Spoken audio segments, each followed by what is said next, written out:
মশা প্রতিশোধ নিতে গিয়ে হলো সত্যের সম্মুখীন।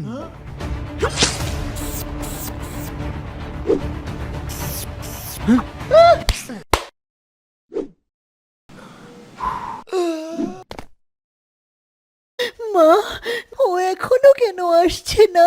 ভাবি, ভাইয়া মনে হয় আর বেঁচে নেই।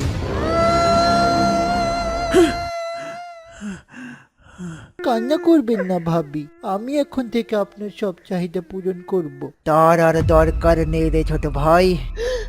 মা, আমি পারিনি বাবার প্রতিশোধ নিতে মা। প্রতিশোধের কথা ভুলে যা বাবা আমার। না মা, আমি ভুলবো না।